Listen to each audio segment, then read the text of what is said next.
Les personnes convoquées à 9 h, s'il vous plaît, vous pouvez vous présenter dans la queue, présenter les convocations et les récépissés, s'il vous plaît.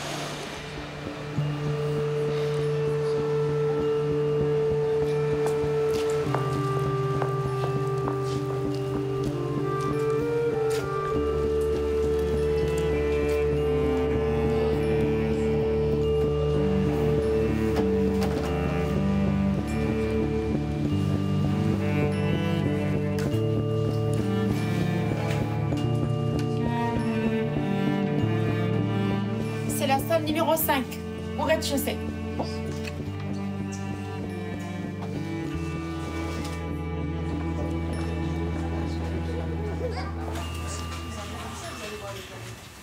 حاول أنك يعني تجاوب على الأسئلة بتاعهم مباشرة. يعني دائما تفهم السؤال وتجاوب على السؤال مباشرة.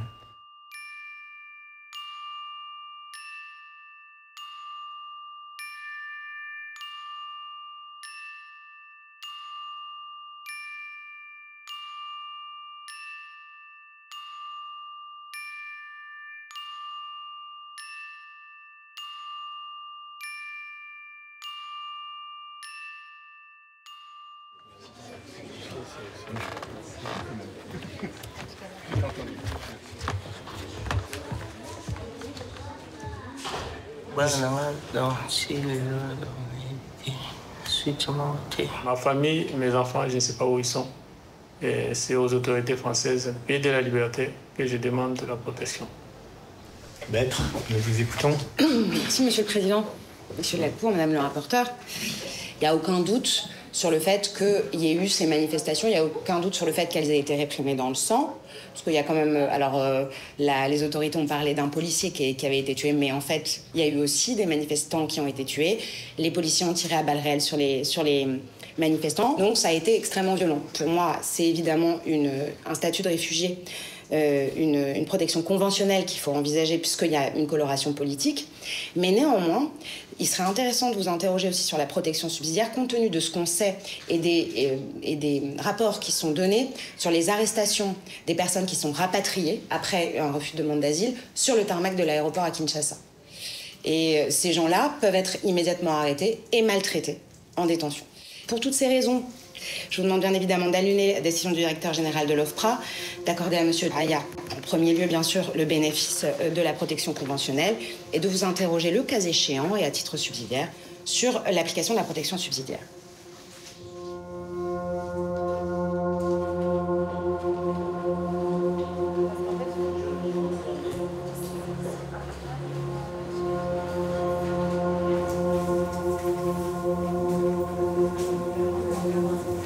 C'est la difficulté du métier de juge d'asile,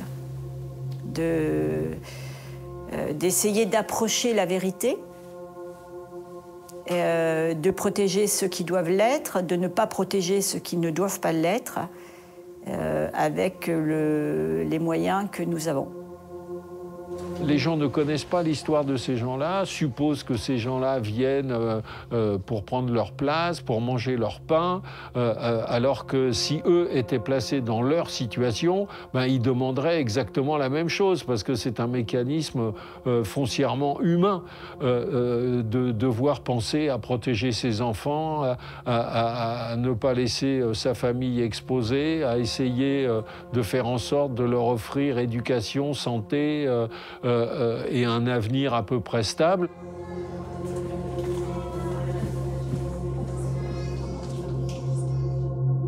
Qui était, selon vous, les responsables qui vous a torturé?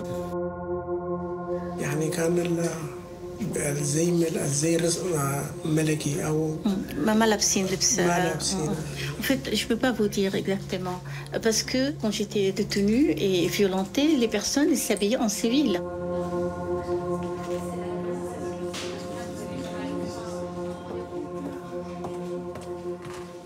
Voilà un Kurde qui est arrêté et qui dit même aux forces de l'ordre « Non mais emmenez-moi voir le parquet ». Parce qu'au tribunal, Peut-être le parti sera au courant. Peut-être qu'il aura le droit à un avocat. Il a peur de quoi en réalité, Madame la Présidente, messieurs? Il a peur de subir une exécution extrajudiciaire. Et très rapidement, il va quitter le pays.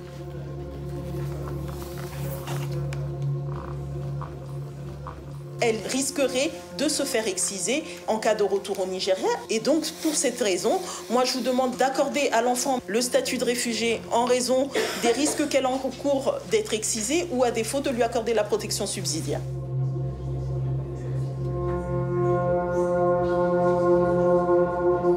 Dans sa demande d'asile, Madame soutient qu'elle craint d'être exposée à des persécutions ou à des atteintes graves en cas de retour dans son pays d'origine, en raison de son appartenance au groupe social des personnes homosexuelles en RDC.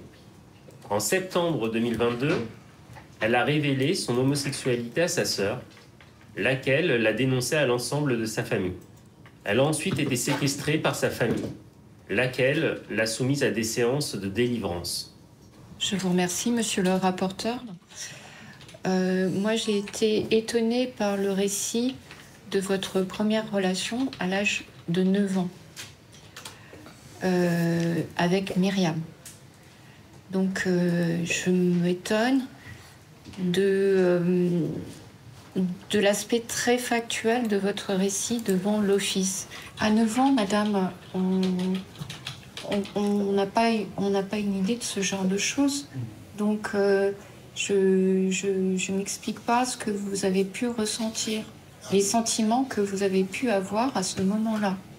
Avec Myriam, je ne comprenais pas les sentiments là, mais j'aimais ça. Je voulais qu'on puisse avoir des... J'aimais ce qu'elle me faisait. Ce ne sont pas des personnes qui sont accusées, ce sont des personnes qui viennent faire reconnaître un droit d'asile. Donc je pense qu'il ne faut pas avoir la vision de ce qui se passe devant la Cour nationale du droit d'asile comme une juridiction pénale. On est devant une juridiction administrative où les personnes viennent faire valoir leurs droits. Donc elles viennent faire reconnaître leur droit à une protection. Je l'avais rencontré en Grèce. Ce monsieur a m'aidé pour traverser la mer Égée et aller. Comment vous faites dans un laps de temps très court pour avoir un passeport d'emprunt et avoir les documents de voyage nécessaires pour partir? J'avais pris un peu le temps de rester à Congo-Brazzaville avec ma copine là où j'étais hébergée. Donc je partais avec lui aussi au marché et j'économisais aussi de l'argent avec elle. Ce n'était pas la question, madame. La question, c'était comment vous faites pour vous procurer des documents de voyage très rapidement, parce que vous parlez d'un passeport de ressemblance, donc c'est un passeport d'emprunt à l'OFPRA. Comment, en très peu de temps, on arrive à avoir quelque chose qui permette d'aller jusqu'en Grèce? Le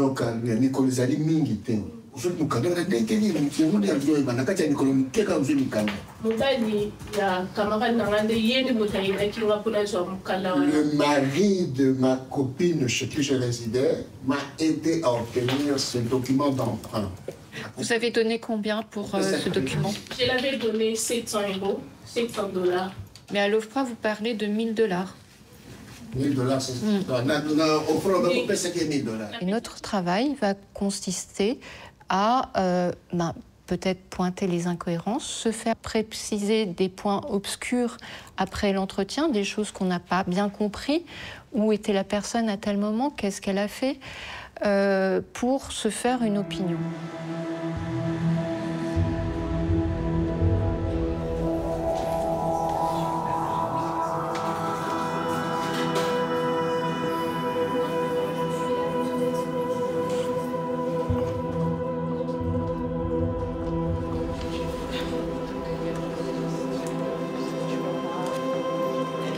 So when are they starting? But I think now we are the next one. Wow. Okay, they started? Yeah, they started. Oh. Yeah. You have a night bus? Yeah. Yeah. As long as we get to close our eyes or I get to watch movie. Yeah. Did you sleep that night? Wow, I was so tired. Yeah. You know, I worked C'était un parcours administratif particulièrement difficile puisque elle est arrivée en Italie, elle a été récupérée par un réseau, elle a été prostituée de force pendant plusieurs mois. Elle a sa fille qui était issue d'un viol par l'un des membres du réseau. Donc elle a fui aussi le réseau en Italie pour venir se protéger en France.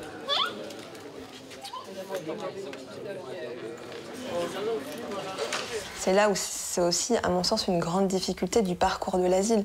C'est-à-dire que ces femmes, on va leur demander de raconter leur viol 5, 6, 7 fois. C'est-à-dire qu'elles ont déjà parlé à une association généraliste, elles ont déjà potentiellement fait ce parcours de l'asile en Italie ou en Grèce ou ailleurs.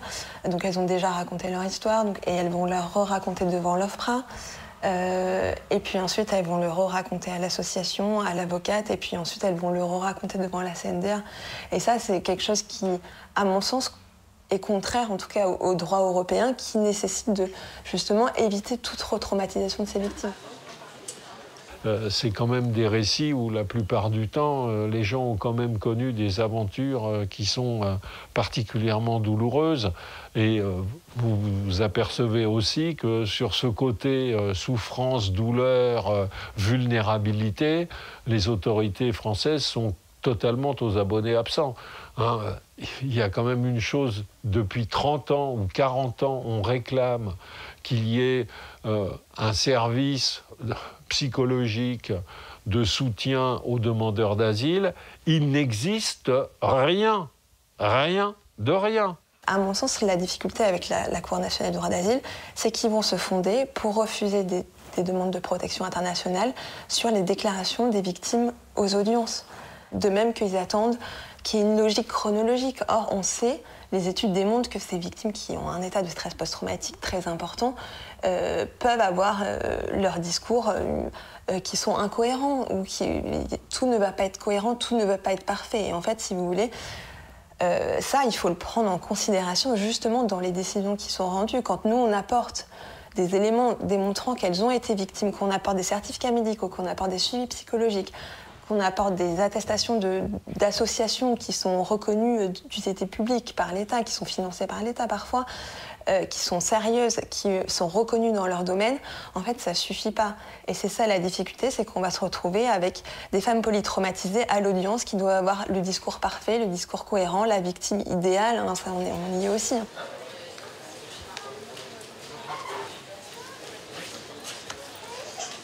On ne peut pas être impassible, enfin c'est pas possible. Donc, en tout cas moi, ma manière de me préserver, c'est qu'il faut quand même arriver à se dire que nous sommes des juges, que nous sommes là non pas pour juger d'une personne, mais d'une situation, et de vérifier que cette situation relève du droit d'asile, et que la personne peut être très émue et très affectée par des faits qui se sont déroulés après avoir quitté son pays d'origine, notamment par, je pense à toutes ces jeunes femmes nigérianes qui sont enrôlées dans des réseaux de prostitution et qui passent plusieurs mois, voire quelquefois plusieurs années en Libye, où elles subissent les pires sévices sexuels qui soient. Donc il faut savoir faire la part des choses sans renier et sans nier la douleur et la souffrance de la personne et de son ressenti.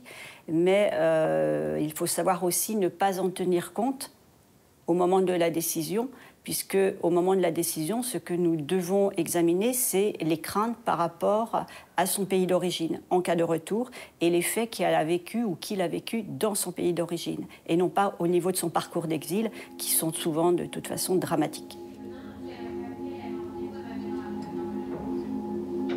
Ah, c'est un fond.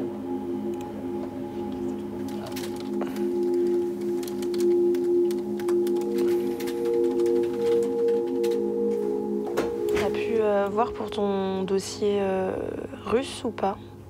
Ouais, j'ai réussi un peu à comprendre la façon dont je dois regarder le dossier. Après, c'est pas très clair sur certains trucs, notamment surtout les questions de date de la convocation, la présence de certains certains tampons des autorités russes. Parce que du coup, ton requérant, il a été convoqué? Il n'a rien produit du tout. C'est l'avocat au dernier moment qui nous a indiqué qu'en fait, il a été enrôlé dans l'armée russe et il a déserté, quoi. Ouais, il faudra l'inviter à...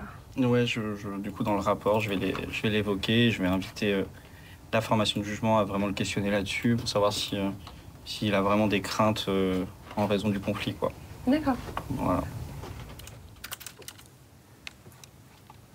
Dès lors qu'il y a un conflit armé, on applique les textes européens qui permettent d'accorder une protection subsidiaire automatique dès lors que le niveau de violence est d'une haute intensité dans cette partie du pays ou dans l'ensemble du pays. On a eu le cas de l'Ukraine, où effectivement il a fallu qu'on prenne parti sur le fait qu'il y avait un conflit en Ukraine et quels étaient les risques pour les civils en Ukraine, parce que ça ouvrait droit à la protection européenne. Et donc on a regardé région par région, oblast par oblast, quelle était la situation du front et les risques pour ensuite pouvoir statuer sur les demandes. On a eu aussi tous les changements en Afghanistan qui ont été très importants, donc avec la situation avant la chute de Kaboul, après la chute de Kaboul, avec des évolutions depuis la chute de Kaboul. On a le cas en Somalie aussi. La situation somalienne est une situation qui est extrêmement mouvante et sur laquelle on est amené très régulièrement à faire évoluer notre jurisprudence.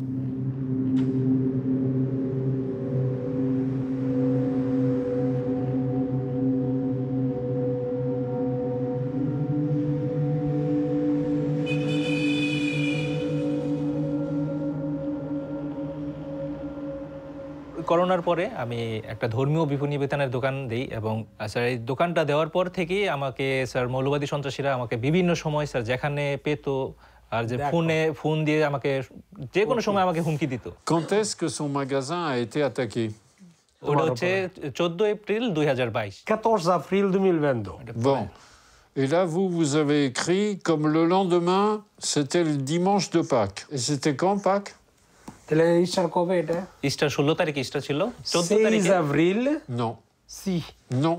Le 17 avril. 17 avril, pardon, voilà. Oui. 17 avril 2022. Le lendemain du 14, c'est pas le 17. Donc, il est attaqué 14 avril, en jour de vendredi, c'est ça? Oui. Donc, c'est pas le lendemain, était le dimanche de Pâques. C'est ce qui est écrit là. La Cour, elle a lu votre dossier. Donc, les informations que vous avez données, ils vont vous reposer les questions pour voir si vous dites la même chose. Si vous dites des choses différentes, vous allez vous faire... En réalité, nous, on ne s'occupe que d'une petite partie des difficultés des requérants, puisque ceux qu'on récupère sont ceux qui ont réussi à échapper à des conditions de voyage, à des opérations... de blocage, à des obstacles multiples. Parce qu'elle m'a dit, sa femme, elle habite maintenant Kolkata. Oui. Kolkata, on église le Holy Cross. Bon, quand est-ce qu'elle est partie en Inde?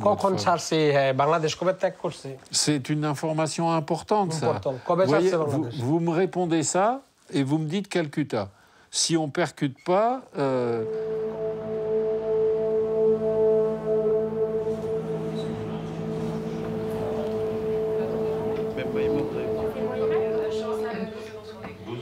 Quand tu écoutes l'histoire dans ta langue, et après le traduire en français, c'est pas pareil. Ils n'ont pas la même émotion. Toi, on l'écoute en original, en fait. En version originale, oui. Parfois, je passe toute une journée.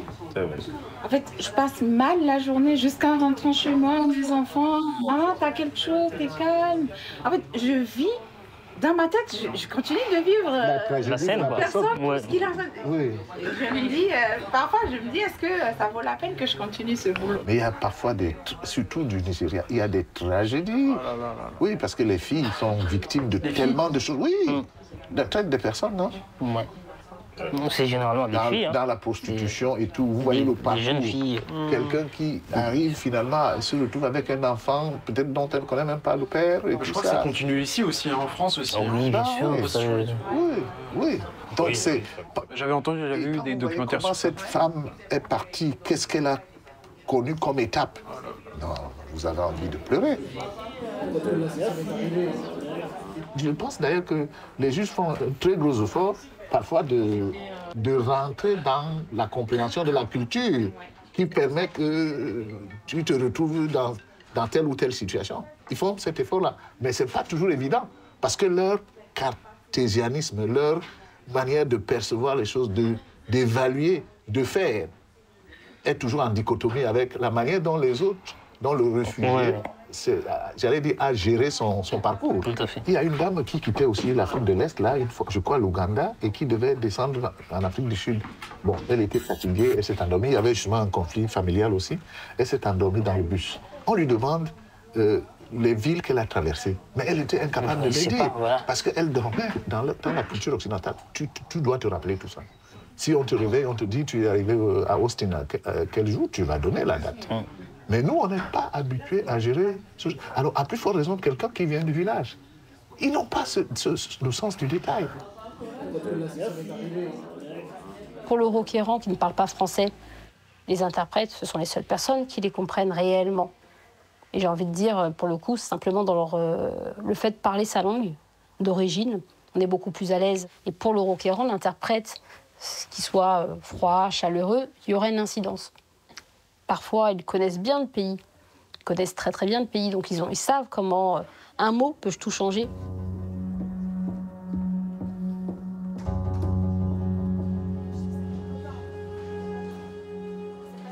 Bu dosya numaranı zaten orada yazıyor ve senin davetin üzerinde aynı zamanda bugün hangi...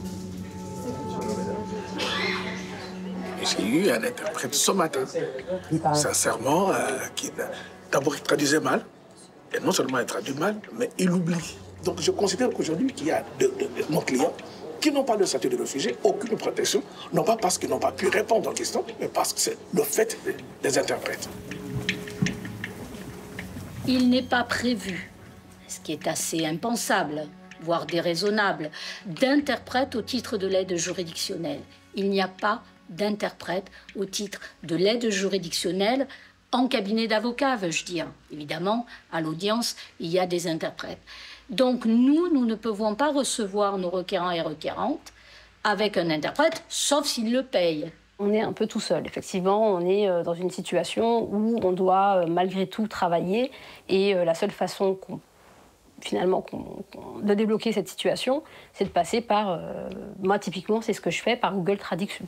Ça vient ajouter finalement de la complexité dans la complexité, ce d'autant qu'on est sur un contentieux très spécifique, très particulier.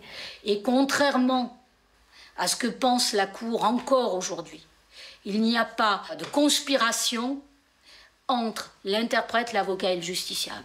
L'interprète, il est neutre, il fait son travail. Oui, il est venu nous aider parfois, il ne le fait plus. Pourquoi? Parce qu'il a peur d'être viré, tout simplement. D'ailleurs, il découvre l'affaire à l'audience, pour justement ne pas avoir de préjugés dans sa manière de traduire. Et pour nous, c'est essentiel, parce qu'il doit traduire de la manière la plus objective possible, la plus neutre possible, pour que nous, on puisse aussi statuer de la manière la plus neutre possible et la plus impartiale possible.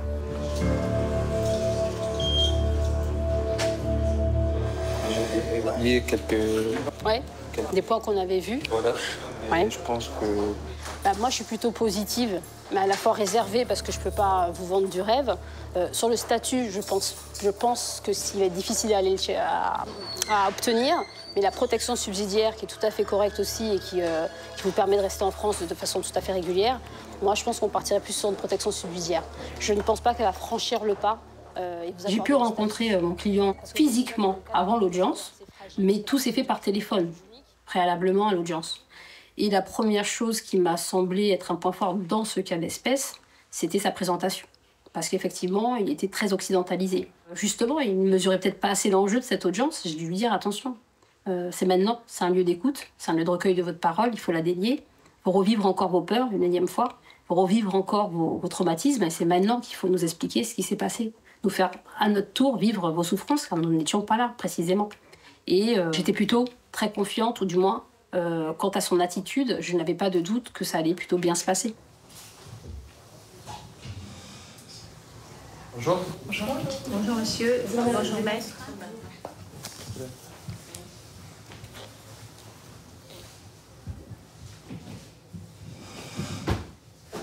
Madame la rapporteure, nous écoutons votre rapport. Je vous remercie, Madame la Présidente. Monsieur Ilis, se déclarant de nationalité tunisienne, est né le 20 avril 2000 à Bizerte, en Tunisie.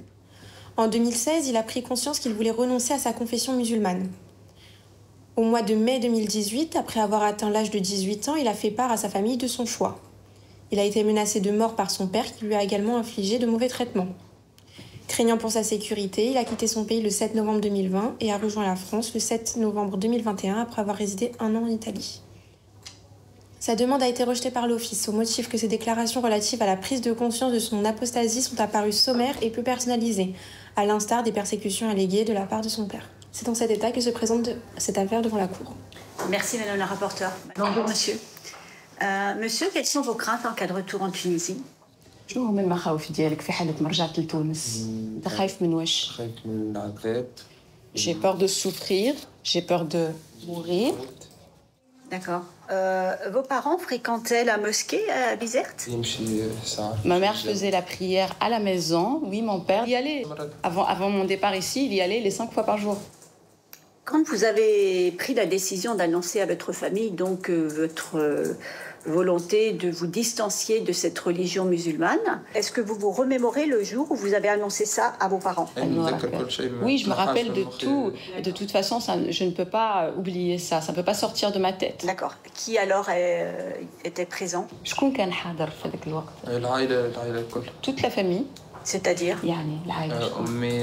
Ma mère, mes sœurs, mon frère aîné et mon père. Donc, quels sont les mots que vous avez utilisés?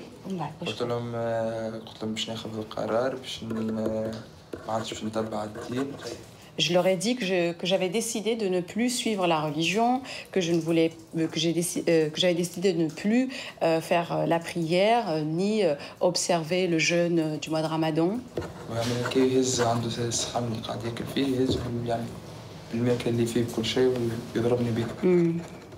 Je me concentrais spécifiquement sur mon père parce que je redoutais, j'avais des attentes par rapport à sa réaction. Et donc, quand j'ai fini de parler, il a levé la tête et il m'a dit « Mais quoi? Comment ça? Moi, je n'ai pas ce genre d'enfant. Je n'ai pas d'enfants qui font ça. » Et donc, il a saisi l'assiette qu'il avait devant lui, qui était remplie de nourriture, et il l'a lancée sur moi. D'accord. Et l'assiette, elle vous a blessé? Non, pas vraiment. Je l'ai eu sur le côté de l'épaule, on va dire. Oui. D'accord. Ils ne l'ont pas du tout accepté. Et donc, l'incohérence, c'était le récit de l'altercation avec son père au moment où il lui annonce qu'il renonce à sa religion. Et là, le récit qu'il en a fait à l'audience n'était pas le même que celui qu'il a fait à l'OFPRA. Il fallait, à mon sens, s'attarder sur oui ou non. Croit-il en une religion? A-t-il réellement renoncé à l'islam? Ou est-ce une brèche qui lui est ouverte pour demander une protection internationale? Encore faut-il que le juge soit convaincu, parce qu'il peut se dire, là encore, c'est du préfabriqué. Donc il vient me répéter des informations qu'il a recueillies en vue de cette audience. Donc finalement, c'est compliqué. Dans certains endroits à Paris, il est possible d'acheter des récits clés en main. Alors, après, est-ce que ce récit clé en main donne l'assurance d'être protégé? Non. Quelqu'un qui a des réponses complètement convenues et qui s'exprime en termes très généraux sans donner d'exemples concrets, on a un peu plus de mal à croire à son histoire. D'accord. Merci, monsieur. Maître, vous avez la parole. Merci, Madame la Présidente. Je voudrais déjà, en premier lieu, saluer le courage de monsieur aujourd'hui, qui lui vaut d'être devant vous aujourd'hui, car il s'est affranchi d'une religion, et sachant qu'il allait, bien sûr, au-devant de grands problèmes. Et on le voit aujourd'hui. Lorsqu'il a pris cette décision d'annoncer à ses parents qu'il ne voulait plus être musulman, il ne savait pas qu'il rentrait dans de l'apostasie, et qu'en Tunisie, on y reviendra, c'est compliqué. Mais surtout, il vient quand même vous dire que c'est une décision qui n'est pas Il n'est pas apparu comme ça du jour au lendemain. Il ne s'est pas réveillé puis il s'est dit je suis fatigué de cette religion. Non, dès l'âge de 17 ans, il avait cette réflexion. Elle était en cheminement. Et c'est ce qu'il oublie de vous dire, parce que c'est vrai que je pense qu'il est un petit peu aussi impressionné. C'est ce qu'il oublie de vous dire. Et quand il a eu 18 ans, pourquoi 18 ans? Parce qu'il s'est dit, au moins je suis adulte, j'ai ma majorité. Donc je vais pouvoir, en tant qu'homme, annoncer à mon père et affronter mon père que je ne désire plus adhérer à cette religion. Pourquoi? Parce que pour lui, elle était trop restreinte. Enfin, elle comprenait trop de restrictions, d'interdictions. Alors, il n'a pas été précis, je le regrette, puisque sans violer le secret professionnel, il me disait tout simplement, moi je voulais me porter une boucle d'oreille. On le voit aujourd'hui, il n'a plus le faire. Je voulais me coiffer comme je voulais. Il y a des dossiers dans lesquels la preuve est manquante. Je ne peux pas prouver que mon client ne croit en rien. Mais alors il va falloir que j'apporte quel type d'argument.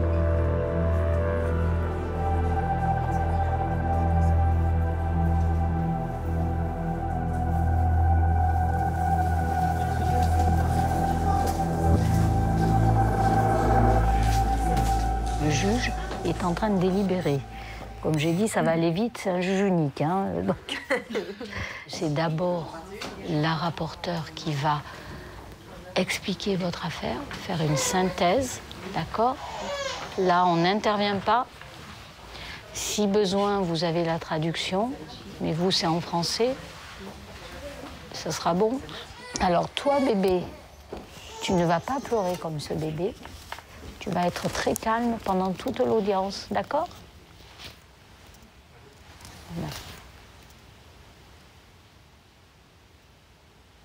Bon, je vais voir où ça en est, d'accord? Oui, bonjour Madame la Présidente. Messieurs. Je vais prendre le dossier turc qui est avant, sur le créneau de 14h. Moi après? Non, parce que je n'aurai pas le temps. Je n'aurai pas le temps. Je suis en train, je pars, je rentre chez moi ce soir. Je suis attendue en plus. Donc c'est très difficile pour moi de décaler ce soir. Donc, je m'interdis de manifester mon courroux. Mais d'habitude, je fais le maximum, mais là, j'ai perdu beaucoup de temps sur le précédent dossier. Le monsieur a beaucoup pleuré. Je pensais que ça irait plus vite, que j'aurais le temps de prendre votre requérante. Et là, on a regardé les dossiers. Si on veut le faire proprement, on peut pas. Nous sommes toujours contents que vous passiez du temps sur les dossiers. Le problème, effectivement, c'est pour la requérante. Il y a une convocation qui va être assez rapide, de 2 mois. Est-ce que vous avez compris ce qui s'est posé la question de cette soirée? Vous avez compris, madame? Oui, j'ai compris. Je suis désolée, j'aurais voulu passer votre dossier, on a regardé ce qu'on pouvait faire, mais c'est pas bien, ça n'aurait pas été bien pour vous. Madame demandait si ça allait être long. 2 mois à peu près. Les justiciables devant la Cour nationale du droit d'asile n'ont pas le droit de travailler. Ils n'ont pas de revenus. Ils n'ont pas plus de 300 € la plupart du temps. Parfois, ils sont sans domicile, etc. Il faut bien voir les conditions dans lesquelles ils vivent. Et pour le justiciable, c'est une attente supplémentaire, une angoisse, il faut bien le dire pour certains et certaines, une angoisse très forte. La difficulté de la Cour, c'est qu'elle se sent tenue par des obligations de production, quasiment comme une unité industrielle, et ça, c'est quand même très gênant. La meilleure preuve, c'est que le standard fait que sur chaque journée, la Cour estime pouvoir juger 13 affaires par jour. Quelquefois 12. C'est impossible. Vous savez que je fais le maximum. Oui, je sais très bien, je sais très bien, je sais très bien. Très bien. Voilà, Merci. Merci. Au revoir.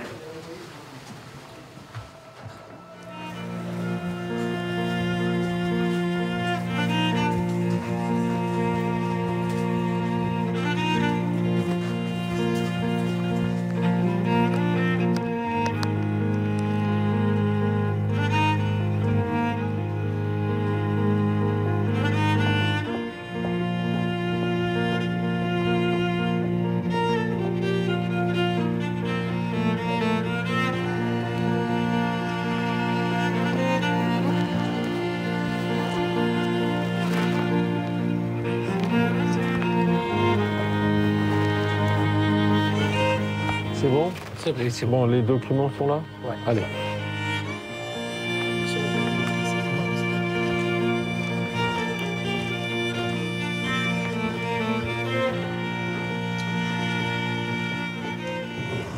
Merci, Madame la greffière, d'appeler la première affaire du rôle. Merci, Madame la Présidente. Affaire numéro 1, M. Ribéry Neboy, assisté de Maître Piquois et de Monsieur l'interprète en langue bengali.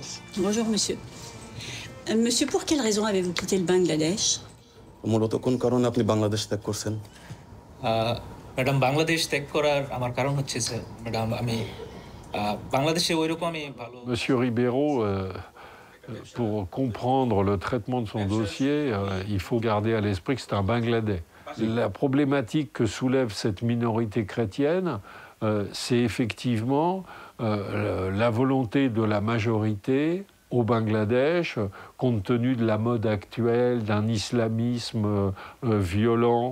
Donc, ces groupes islamistes s'appuient sur leurs forces pour vouloir effectivement considérer que le Bangladesh doit être un pays pour les musulmans et que ceux qui ne sont pas musulmans sont invités à dégager. Oui, Madame le Président, Mesdames, le requérant est incontestablement bangladais et s'appelle Monsieur Ribeiro. Pour l'office, évidemment, les persécutions des chrétiens au Bangladesh par des extrémistes religieux, ça n'existe pas. L'office semble ignorer que la communauté portugaise a colonisé le Bangladesh et que les églises dans sa région remontent au XVIIe siècle. L'intéressé donne ses coordonnées, il parle de sa ville, de son canton et de son district. Eh bien, l'OFPRA a réussi à faire des fautes d'orthographe dans chacun de ces lieux géographiques.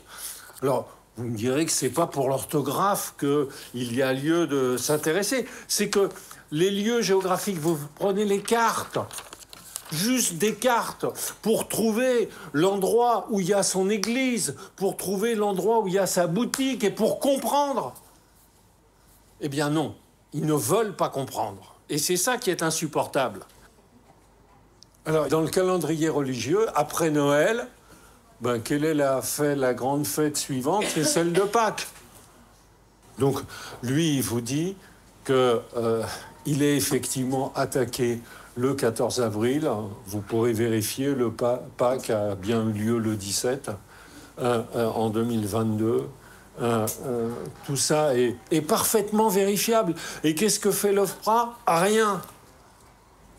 Je ne sais pas ce que l'OFPRA comprend de la situation. Vous avez un discours de ce garçon qui n'a jamais varié, qui tout à l'heure encore a répondu du mieux qu'il pouvait à vos questions, parce que c'est vrai que je vous rappelle que c'est la première fois de sa vie qu'il rencontre un tribunal. Et que si on demandait à tous les Français de venir s'expliquer devant un tribunal, on en verrait pas mal bégayer, hésiter, être mal à l'aise, et c'est tout à fait naturel. Encore une fois, ce n'est pas une profession demandeur d'asile. Donc, il vous a expliqué ça de façon authentique, sincère, et c'est ça que vous demande la Convention de Genève.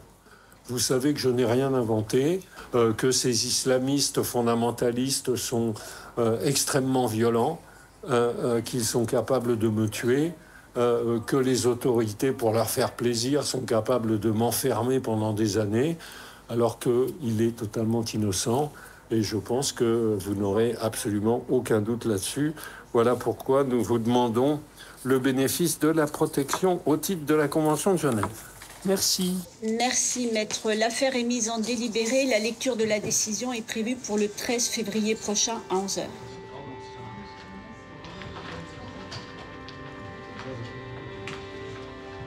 Le regard croisé de 3 juges est important, est essentiel et qui permettra nécessairement d'affiner la décision et de prendre la meilleure décision possible. Est-ce qu'il n'est pas plus simple de protéger? Mais dans ce cas-là, pourquoi avoir des juges? On met un distributeur sur le trottoir et c'est bon. Un juge, ça fait du droit. Un juge, ça raisonne.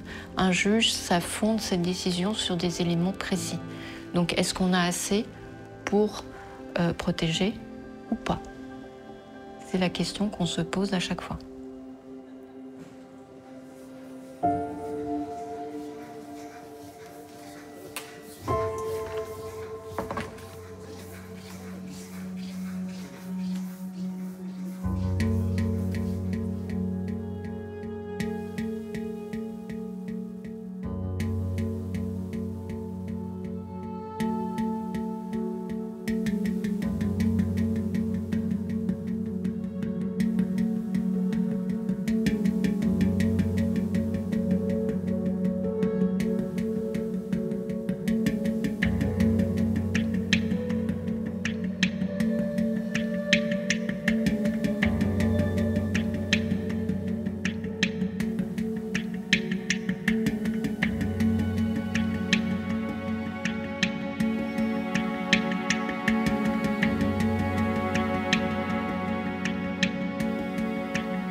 On est quand même un pays où des réfugiés peuvent devenir Premier ministre ou Président de la République. Il n'y en a pas beaucoup.